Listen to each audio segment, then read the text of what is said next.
নামছে বন্যার পানি, ছড়াচ্ছে পানিবাহিত নানা রোগবালাই।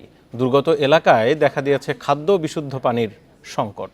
সড়ক ক্ষতিগ্রস্ত হওয়ায় এখনও স্বাভাবিক হয়নি যোগাযোগ ব্যবস্থাও।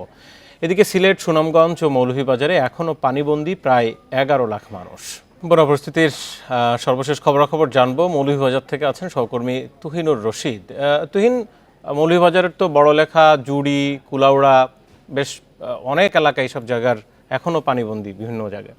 একটু জানতে চাই যে আর কতদিন নাগাদ আসলে স্বাভাবিক হতে সময় লাগবে, কি ধারণা দিচ্ছে পানি উন্নয়ন বোর্ড বা সংশ্লিষ্টরা, আর সড়কগুলোর আসলে অবস্থা এখন কেমন সব মিলিয়ে?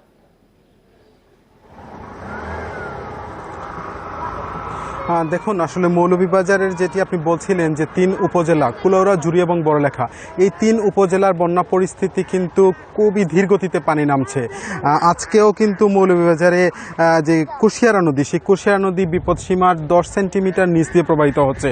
তবে এই যে 3 উপজেলা, এই 3 উপজেলার হাওর বেষ্টিত, বিশেষ করে হাকালুকি হাওর বেষ্টিত যে 3টি উপজেলা, এই 3 উপজেলায় কিন্তু বন্যা পরিস্থিতি কিছুটা উন্নতি হয়েছে। তবে এখনও বেশিরভাগ রাস্তাঘাট কিন্তু ডুবে আছে। আমি এখন যে জায়গাটিতে আছি এটি হচ্ছে কুলাউড়া থেকে মুকসিমল ইউনিয়নে যাওয়ার যে সড়কটি, সেই সড়কটি অত্যন্ত জনগুরুত্বপূর্ণ সড়ক।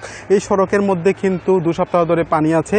এখন কিন্তু পানি কিছুটা কমেছে, যার ফলে যানবাহন খুব ঝুঁকি নিয়ে কিন্তু চলাচল করছে।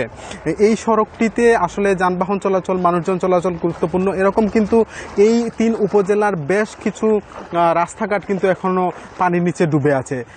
শুধু রাস্তাঘাট না, এখানকার যেসব বাড়িঘর কিন্তু এখনও পানির তলে আছে, এবং এখানকার যেসব মানুষ আশ্রয় কেন্দ্রে অবস্থান নিয়েছিলেন, আজকে দুপুর পর্যন্ত যে সর্বশেষ তথ্য হচ্ছে 7,400-র মতো মানুষ কিন্তু এখনও আশ্রয় কেন্দ্রে অবস্থান করছেন। এবং জেলা প্রশাসনের তথ্য মতে এখনও মৌলভীবাজারে 2,93,000 মানুষ কিন্তু পানিবন্দী অবস্থায় আছেন, যার ফলে যে জনদুর্ভোগ, এই দুর্ভোগটা কিন্তু লেগেই আছে। কবে নাগাদ এই বন্যা পরিস্থিতি স্বাভাবিক হবে, এই বিষয়টি নিয়ে আসলে কেউই বলতে পারছেন না। পানি উন্নয়ন বোর্ড তারা বলছেন যে কিছুদিনের মধ্যে যদি বৃষ্টিপাতল না হয়, অর্থাৎ উজানের ঢল যদি না নামে, তাহলে এই পরিস্থিতি হয়তো 3-4 দিন 5 দিনের মধ্যে আরও পানি কমবে, এমনটা কিন্তু আমাদেরকে জানিয়েছে পানি উন্নয়ন বোর্ড। তবে যে বিষয়টি এখন দেখা দিয়েছে, এখানে পানিবাহিত নানান রোগ কিন্তু এই বন্যা কবলিত এলাকাগুলিতে দেখা দিয়েছে, যার ফলে কিন্তু মানুষ একটা দুর্ভোগের মধ্যে আছেন। এই অবস্থা আসলে মৌলভীবাজারে এখন বিরাজ করছে হাওর অঞ্চলের যে সব বন্যা কবলিত এলাকাগুলিতে। এই ছিল আসলে আমার কাছে মৌলভীবাজার থেকে বন্যার সর্বশেষ তথ্য। আপনাকে অনেক ধন্যবাদ জানাচ্ছিলেন তুহিনুর রশিদ।